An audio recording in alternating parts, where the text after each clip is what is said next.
Yeah, I want to say thank you to Jeff for hosting this session, and thank you to the whole Political Concepts Organizing Committee for your hard work putting this together. Everyone at the COGA, my fellow presenters, thank you, Debbie and Justin, for your great talks this morning. And I'm very happy I can share my work with you. So I am going to start timing myself. I hope this hasn't eaten into my time, and I'm going to get going. So right now it is 13:04 p.m. It is slightly after 1 p.m. on May 20th, 2021. 9 days from now, on May 29th, viewed from our position on Earth, the planet Mercury will start to move backwards through the sky. On June 22nd, it will change paths again and resume its regular path, for continuing forward again. This phenomenon is an optical illusion. There we go. Is an optical illusion caused when one planet overtakes another in their passage around the sun, known in astronomy and astrology as apparent retrograde motion.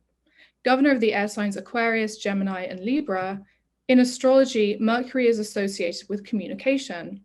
When Mercury is retrograde, astrologers warn that electronics are liable to break and travel may be delayed. They advise against undertaking elective surgeries and signing contracts. When Mercury seems to move backward, it contradicts itself and the power of communication is lost.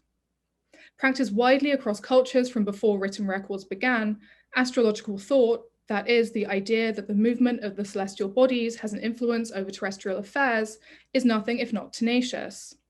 This effect of the cosmos on earthly matters is felt most particularly at moments of emergence. A baby being born, a nation being founded, or a governor being inaugurated will take up the characteristics of the heavens at the exact moment they enter the world.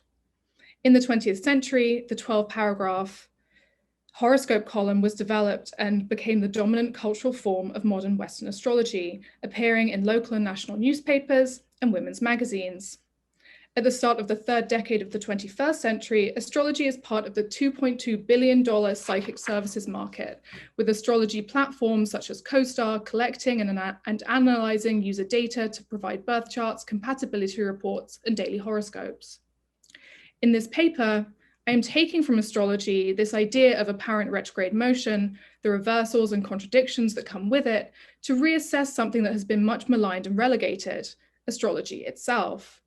I argue that the continued insistence that astrology is anachronistic, unscientific, stupid, fake, etc., ultimately block the much needed critical attention that should be given to this enduring cultural form and practice. Neither a celebration nor a condemnation, a retrograde approach shed the ideological convictions of its critics to read astrology against itself. By doing away with the standard distracting criteria of either being real, i.e. provable within the scientific experimental paradigm, or fake, i.e. not, to discuss astrology, we can account for how this epistemological entertainment or entertaining epistemology emphasizes fixed origins, sovereign subjects, data collection, and serialized time. This is to say, in the 20th and 21st century, astrology is not an ancient stranger lost in the modern world, but is really quite normal. As historian of astrology Nicholas Campion laments, I quote, "It is unfortunate that what little academic writing there is on modern astrology tends to be driven by the misplaced belief that its survival is an anachronism which automatically conflicts with the benefits of modernity. Having started from this a priori assumption, the mission is then too often to explain astrology as a species of superstition or magical thinking, which satisfies the needs of those psychologically flawed or sociologically marginal individuals who are unable to cope with the modern world." Such critiques of astrology include Theodore Adorno's 1957 essay, The Stars Down to Earth, a study of Carol Reiter's horoscope columns in the Los Angeles Times.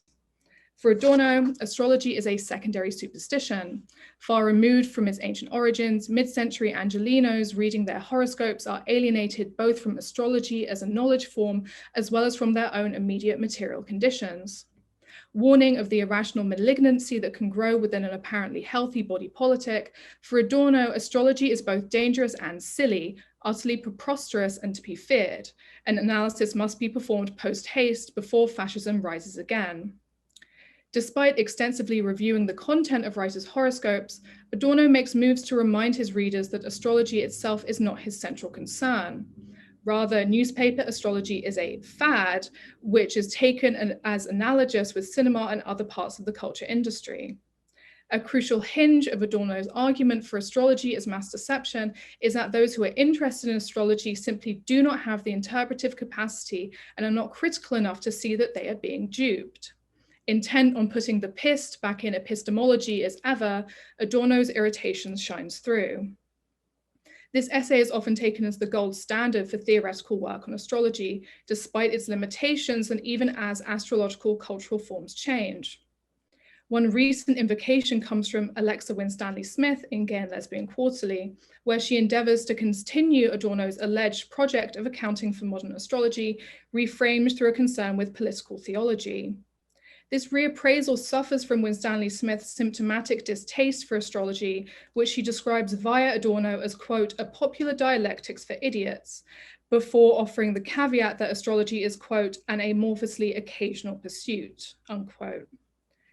I suppose she means by this that while proponents of astrology may misrecognize a natal chart as the expression of a totality, astrological practice does not resolve the contradictory movements and placements of the spinning planets with any historical momentum. Furthermore, the readings that could be performed of those planetary movements have neither a formal continuity as a method of reading nor a coherent historical or political project.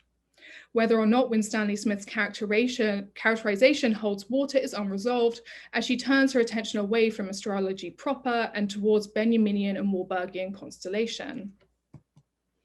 The second genre of common astrological critique comes from the perspective of experimental science.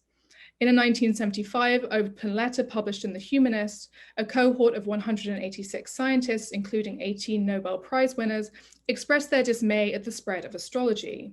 Obliquely comparing astrological belief in a temporally loose ancient times to the uncertain times of the mid-1970s, the 106 undersigned decree astrological thinking as, quote, simply a mistake, which has been scientifically debunked, and implore those engaged with such thinking to, quote, face the world and realize that our futures lie in ourselves and not in the stars, unquote.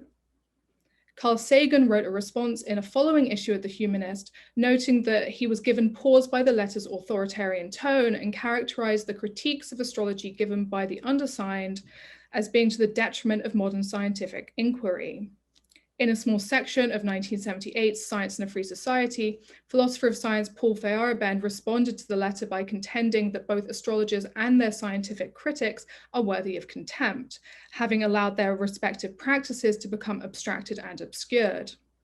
Both Sagan and Feyerabend proposed that the work the letter intended to do, warning against the threats of astrology, doesn't place authority in experimental science, but rather in the mediating power of the open letter itself.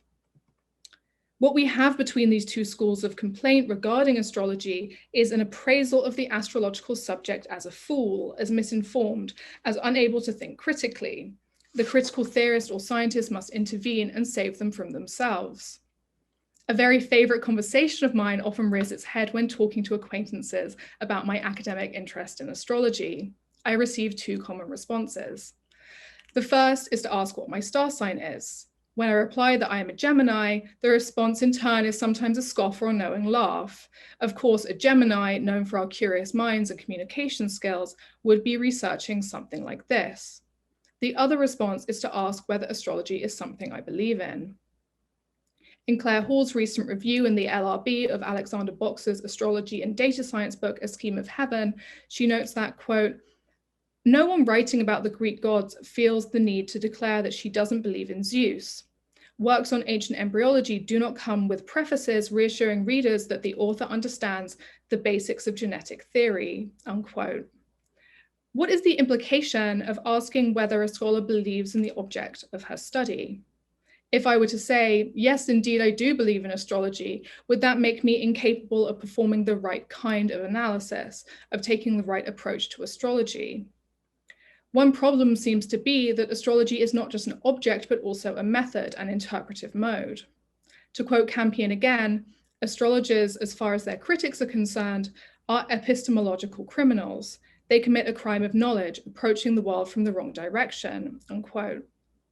It seems to me that those scholars who study astrology also get subsumed into this category of epistemological criminality, despite the impasse that the right ways of studying astrology have continually met. To think retrograde as such is to acknowledge the difficulty in holding an interpretive position on the subject of astrology. Instead of wringing our hands over whether or not astrology is true or can be proven, moving forward in the critical discussion of astrology, I propose performing close attention to the production and distribution of astrological thought proper. Without already assuming the wrongness of astrology, what can we learn from the forms that astrology has taken within modern media cultures? I was born at 12:30 p.m. British summertime on May 21st, 1990, in Guy's Hospital on the south bank of the River Thames. And I'm going to admit, like, this is all just so you know that it's my birthday tomorrow and I want well wishes from everyone watching. So I, the astrological subject, emerged whole as the expression of the cosmos as it was at that moment. The essence of that moment is immanent in me. Immanent and manifest in me, sorry. You can see to my right a full birth chart generated by the platform CoStar. A wildly popular astrology app, CoStar combines data from users, NASA tracking of planetary transits, and artificial intelligence to generate personalized daily updates for its users. CoStar CEO Banu Gula has distinguished this platform astrology from the sun sign horoscope of print media, figuring the full natal charts generated by CoStar as a return to the traditional forms of astrological reading. That is, giving users access to a natal chart with all of their planetary placements, which they can check daily, compare with others, and see longer-term forecasts.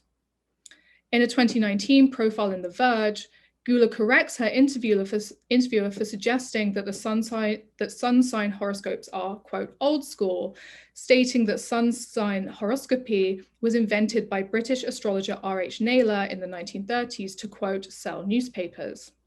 In so doing, Gula proposes a coherent site of emergence for newspaper horoscopy and perpetuates the widespread misapprehension that plagues the study of astrology. That article from August 24th, 1930, reporting on the birth of Princess Margaret, inaugurated this popular format. But then what can we actually see when we look at the article? What I immediately see is that the centerpiece for what Naylor produced is indeed not that dissimilar from what is generated by CoStar, this natal chart. In Naylor's commentary, he states that, quote, the babe is a truly royal one, for she is born while the sun is passing through Leo, the traditional royal sign of the zodiac, unquote. Reading the other planets in her chart, Naylor notes that the princess's life will be defined by a loyal duty to family and country, that the royal house of England will grow stronger, and that there will be an event of great importance to the royal family in her 7th year. And indeed, in late 1936, her father took to the throne after the abdication of King Edward VIII. The remainder of the article is concerned with general comments about the characteristics of the readers of the Sunday Express, as well as geopolitical predictions about revolutionary unrest in Germany and waves of industrial depression. I am sure that Gula is not wrong, and this coverage did indeed sell newspapers. Yet we can see in Naylor's article that astrological reading is performing another function. The question of what the stars foretell for the new princess recodes divine right of rule as cosmological destiny through the press, figuring a continuity between the heavens and the divine right of rule. We could think about this perhaps through Benedict Anderson's argument in I repeat myself there, don't I? We could think about this perhaps through Benedict Anderson's argument in Imagined Communities that newspapers are a form of spatio-temporal community bondage, or as an Althusserian ideological state apparatus, interpolating readers as subjects of the British Empire. I said previously that Naylor's hand-drawn birth chart for the baby princess doesn't look that different from the chart that CoStar generated for me. Yet they are entirely different in function. The former sutures historically contingent national concerns with the timeless language of the zodiac. The latter encourages me as a platform user to mobilize astrology as a method of understanding myself outside of the technologically mediated pressures of the early 21st century. Here on the CoStar About page, readers are told that the complexities of our world are mediated, quote, through a filter of likes, swipes, and follows, and that CoStar offers possibility beyond the stresses of the modern world. As they say, quote, where techno-rationalism ends, we begin. Despite the operation of CoStar being undergirded by the protocological tenets of the internet, cohering with the predictive and identifying capacities of the informatics of control, the platform's approach to astrological thought is nevertheless presented as expressing that which is outside of those bounds. On May 2nd, 2019, I received this push notification from CoStar, pressure in the brain, consider turning off all notifications. This unfortunate formulation brings into relief the ironic bind that these platforms are in, funded through venture capital and surely required to show quantifiable evidence of engagement, i.e. likes, swipes, and follows. These platforms are undergirded by and rely upon the logics of pervasive data collection and processing, the same conditions that they allege to oppose and offer a remedy for. In an interview with Vogue, Gula reassured her interviewer that CoStar doesn't track users or listen in on phone calls, saying that, quote, we don't even know how to do that. Whether or not those who work for CoStar, work in the CoStar offices, have any technical expertise to track users is beside the point. What is more pressing is how an astrological subject as a coherent whole defined at the moment they entered the world becomes legible through models of data collection and processing.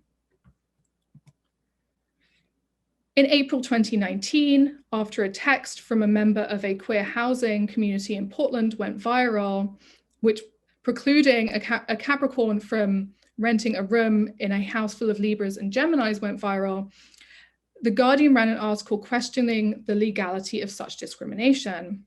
They found that this exclusion was indeed legal, to which I would counter, there's lots of forms of discrimination which are legal. What does the frame of legality do for us here? What I'm more concerned with are claims that can be made for an essential astrological knowledge of an individual's character, which cohere with the logics of data collection. What is apparent is a dual motion, where the precision that is enabled through digital processes to create astrology platforms such as CoStar, in turn legitimize astrology's role in social life, where it is not an anachronism, nor is it used as a tool for alternate thinking or world building, but reinforces a familiar form of predictive knowing.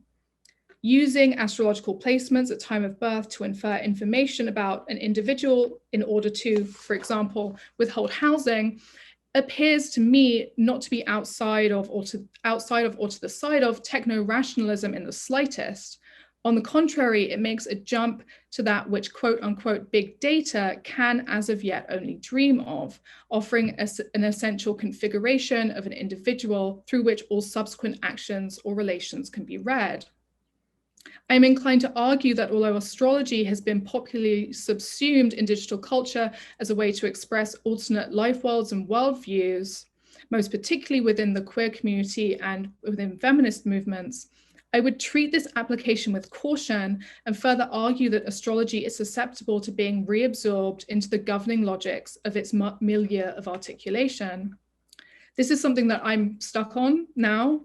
So the question is is all astrology is doing in digital culture mimicking logics of ordering and understanding in a manner that can then be used to justify exclusion? And also, does platform astrology valorize the individual while relying on populations of data? So how might astrology figured as a way of understanding an essential self that emerges at birth, but up against the ethos of communities that otherwise espouse hybridity, collectivity, and continual coming into being. And my timer is telling me that I'm pretty much done. So I'm just going to wrap up with that and say that this is an open question. This is stuff that I'm still working on. And I'd be very happy to talk about it in the Q&A. So I'll just say thank you, everyone, for listening. And I'm done. Thanks.